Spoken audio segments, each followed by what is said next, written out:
Bismillahirrahmanirrahim. Assalamualaikum warahmatullahi wabarakatuh.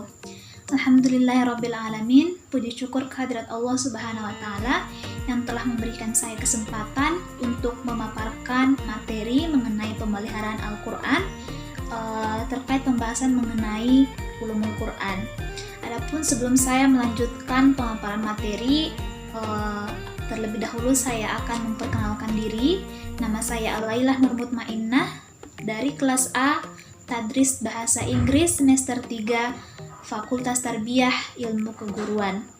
Baik, adapun sub pembahasan yang akan saya bahas pada hari ini yaitu yang pertama, pemeliharaan Al-Qur'an pada masa Nabi, yang kedua, pemeliharaan Al-Qur'an pada masa Khalifah Abu Bakar As-Siddiq, dan yang ketiga, pemeliharaan Al-Qur'an pada masa Khalifah Utsman bin Affan. Baik, yang pertama yaitu pemeliharaan Al-Qur'an pada masa Nabi Muhammad SAW. Yang pertama yaitu merupakan jaminan dari Allah Subhanahu wa taala. Dapat diketahui saat Jibril membacakan kalamullah, Nabi Muhammad SAW segera menggerakkan lisannya untuk meniru bacaan Jibril, meski malaikat mulia itu belum menyelesaikan bacaannya. Allah Subhanahu wa taala pun menegur Nabi Muhammad SAW agar tak tergesa-gesa yang telah dituliskan dalam Al-Qur'an, Quran surah Qiyamah ayat 16 sampai 18. Selanjutnya surah itu juga menegaskan bahwa Allah Subhanahu wa taala menjamin Dialah yang mengumpulkan setiap ayat Al-Qur'an dan menanamkannya dalam dada Nabi Muhammad SAW. Rasulullah SAW tak perlu khawatir ada yang terlewat. Kemudian yang kedua yaitu dengan hafalan. Umumnya masyarakat Arab kala itu tidak mahir dengan kepandaian tersebut. Maka dari itu Nabi Muhammad SAW berfokus pada upaya menghafalkan Al-Qur'an. Dengan begitu, keakuratan tiap huruf dari firman Allah Ta'ala akan terjaga. Beliau membacakan perlahan-lahan tiap ayat yang diwahyukan kepadanya. Selanjutnya, para sahabat mengulanginya, melafalkannya, dan menghafalkannya. Kemudian yang terakhir, yaitu dengan tulisan. Di antara para sahabat Nabi Muhammad SAW, tak sedikit yang mahir menulis. Kepada beberapa dari mereka, Rasulullah SAW menyuruh untuk menuliskan ayat-ayat Al-Qur'an. Di antara para penulis wahyu pada era Mekah ialah Abdullah bin Sa'ad, Khalid bin Sa'id. Sejak hijrah tentu kian banyak yang menuliskan Al-Qur'an.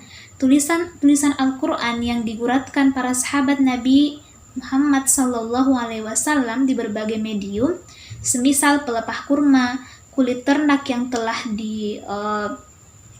dikeringkan, batu, dan sebagainya. Baik, masuk di materi kedua yaitu pemeliharaan Al-Qur'an pada masa Khalifah Abu Bakar As-Siddiq.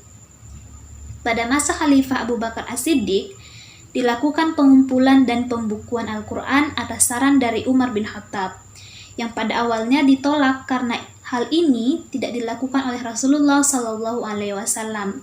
Walaupun demikian, Umar tetap membujuk Abu Bakar hingga akhirnya Allah Subhanahu wa taala membukakan hati Abu Bakar untuk menerima usulan dari Umar bin Khattab untuk mengumpulkan dan membukukan Al-Qur'an.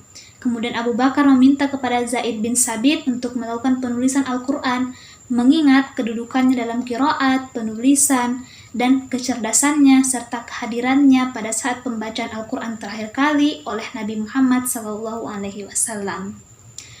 Kemudian yang terakhir, materi yang terakhir, yaitu pemeliharaan Al-Qur'an pada masa Khalifah Utsman bin Affan. Adapun pada masa Khalifah Utsman bin Affan, dibentuk panitia penyalinan Al-Qur'an, dimulai dengan Khalifah Utsman bin Affan, yang kemudian mengutus orang untuk meminjam mushaf yang ada pada Hafsah, istri Rasulullah SAW untuk diperbanyak. Tugas panitia ini ialah membukukan Al-Qur'an, yakni menyalin lembaran-lembaran yang telah dikumpulkan pada masa Abu Bakar menjadi beberapa mushaf. Dalam pelaksanaan tugas ini, Utsman menasihatkan supaya mengambil pedoman kepada bacaan mereka yang hafal Al-Qur'an, dan kalau ada pertikaian antara mereka mengenai bahasa atau bacaan, mereka haruslah dituliskan menurut dialek suku Quraisy. sebab Al-Quran itu diturunkan menurut dialek mereka. Maka dikerjakanlah oleh panitia itu, dan setelah tugas itu selesai, maka lembaran-lembaran yang dipinjam dari Hafsah itu dikembalikan kepadanya. Kemudian Utsman bin Affan memerintahkan mengumpulkan semua lembaran-lembaran yang bertuliskan Al-Quran yang ditulis sebelum itu dan membakarnya. Mushaf yang ditulis oleh panitia adalah 5 buah. 4 diantaranya dikirim ke Mekah, Syria, Basrah, dan Kufah, dan 1 mushaf lagi ditinggalkan di Madinah untuk Utsman sendiri, dan itulah yang dinamai dengan Mushaf Al-Imam. Baik, mungkin cukup sekian presentasi saya mengenai pemeliharaan Al-Quran.